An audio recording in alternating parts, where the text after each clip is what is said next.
Video games. I got a show to do!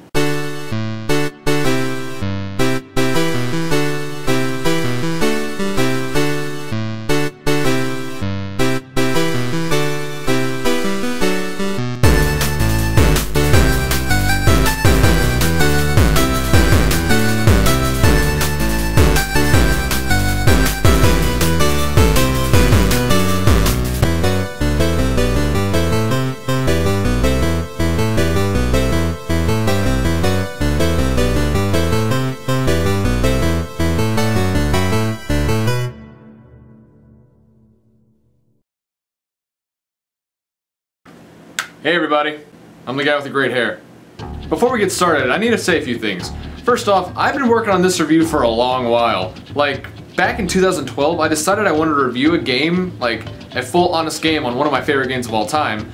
Well, not this one specifically, but I wanted to make it special. Before this channel, I was on To Be Announced Media, which was my first professional channel. And after that, when things fell apart, I decided to just branch off and wanted to make the first video special, which is why today we're going to take a look at Spyro the Dragon for the PlayStation 1. Let's see how well this greatest hits PS1 classic has aged. You know what really bugs me? It's not really the full cover. The front is, but this bugs me. The game's in it too.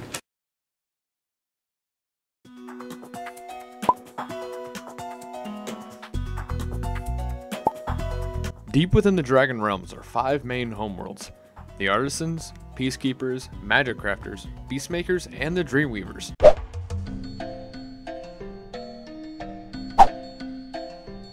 One day in the Artisan homeland, a production crew is interviewing one of the Dragon Elders. Okay, rolling. Oh, it's been peaceful here in the 5 worlds, or is it 6?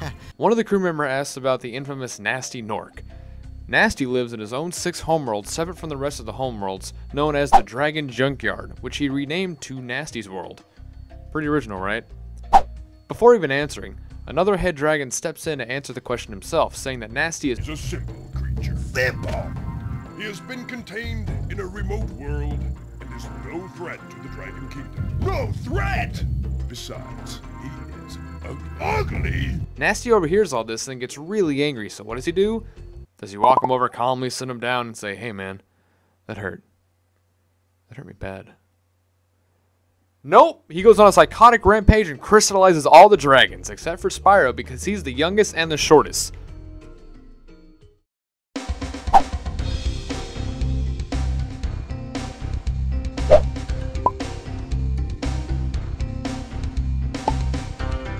On your quest to save the dragons, you'll run into some interesting dragon elders and enemies. Every time you save a dragon, he'll either give you gameplay tips, introduce you to a new homeworld, warn you about enemies, or just be useless overall. How do you save him? No, you just walk up to him, simple as that. One thing I don't understand about these dragons is their placement.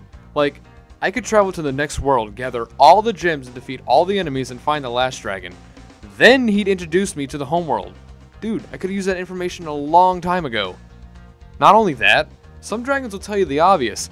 Big enemies like this Gnorc with the club cannot be charged, but a quick flame, that should defeat them. Alright dude, cool. 20 levels later. A word of caution, little one. Wait until you grow big, like me, before charging those large enemies. The enemies in the game can vary from scared frogs to giant frogs to World War II frogs to frogs with armor to, quote, fat mamas. No, seriously, that's their name.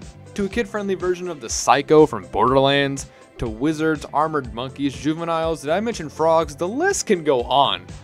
What makes these enemies so unique is that Spyro was one of the many few games at the time that had responses from the enemies. Other 3D platformers at the time had one setting to the enemy AI. Go on a programmed path and hopefully get a kill. But in Spyro, enemies actually react to what you do. Walk up to a frog and freak him out, he'll start shaking, and as soon as you turn around, he knows that's his chance to run. Have a World War II frog running away from you? Burn down his tent, let him moon you a little more. Hit an enemy into the water, watch the splash. Little stuff like that. While you're progressing through the level, you'll find yourself collecting gems, dragons, and dragon eggs. The dragon eggs have been stolen by the egg thieves. Egg thieves are a bit harder to find than dragons and gems. You have to listen for their evil little laugh. Ugh, hate that laugh. Oh, we forgot to talk about the most important thing, health. Spyro's health isn't glued to having a mushroom or collecting rings or eating apples or health packs or anything like that. No, Spyro's health is stitched to Sparks the Dragonfly. His color displays his overall health. Yellow being perfect, full health. Blue is you're in the car and you're feeling a bit queasy from being away from home for so long, but you can fight it out because you got family to see. Green is you're at McAllister's and you ordered something new because you want to mix it up a bit, but later you realize what you ordered was the one thing on the menu you're allergic to, so you're rushing to the bathroom hoping not to puke on everybody. And after that, he's gone. You're on your own, buddy. The only way to get your little buddy back is by feeding him his favorite food, which are butterflies. How do you get butterflies, you may ask? By killing little animals, of course! How else would you get butterflies?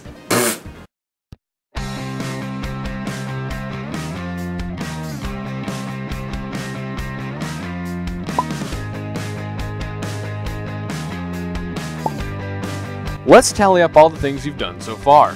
Collect all the treasure? Got it. Rescued all the eggs? Mm-hmm. Saved all the dragons? Yep. Now it's time to face off against Nasty Nork and save the world. Alright, you've been practicing for this. Now it's time for your moment. For a final boss battle? This is kind of pathetic. See, what you gotta do first off is dodge Nasty's spells and catch the egg thieves. Except this time they're holding keys to unlock lower the platform Nasty's standing on. After you get the first one, get the second one.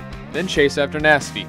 Once you catch up to him, do some more platforming, one flame breath, and roll credits. Wow. Lame. I'm hurt.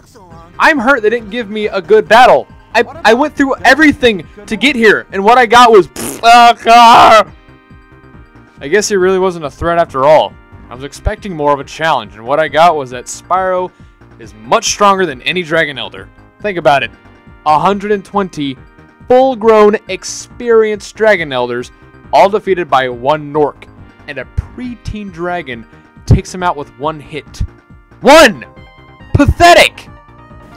Any horror.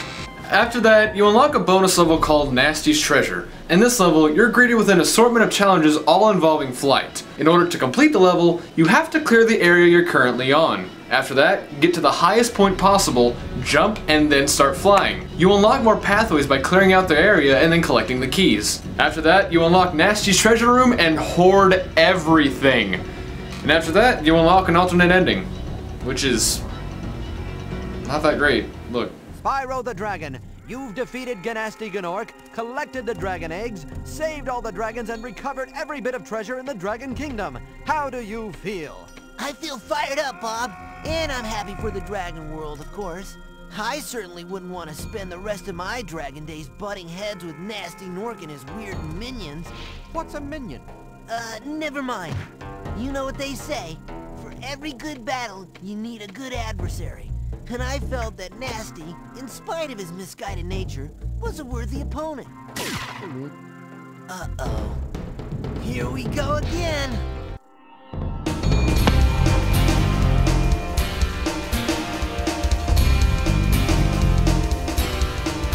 And that was Spyro the Dragon. For a PS1 game, I gotta say, this was really fun. I really enjoyed going back to this game. I haven't played it in years, and that's mainly due to the fact that I lost my copy, so I bought a new one. Cover. For anyone wanting to try a new 3D platformer or an adventure game on the PS1, I highly recommend Spyro the Dragon. A few nitpicks here and there, but I really think it's aged pretty good. You can get it for like $5 on the PlayStation Store, but I wouldn't recommend it.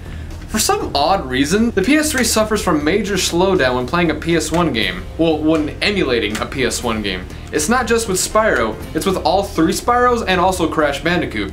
This may happen with other PS1 games, but I've only played a certain number of these on the PSN store. So if you experience some major slowdown due to a digital copy of the PS1 game, tell me in the comments. I'm really interested in this. If you want the full experience, I recommend getting a physical copy. You probably get it for like 10 bucks on Amazon or your local game store. With that, I leave you to pick the next game I should review. Should it be Spyro 2 Ripto's Rage, or as it's known in the UK, Spyro 2 Gateway to Glimmer? Or should it be Pitfall, the Lost Expedition for the PS2? You pick, tell me in the comments. Anyways guys, see you later.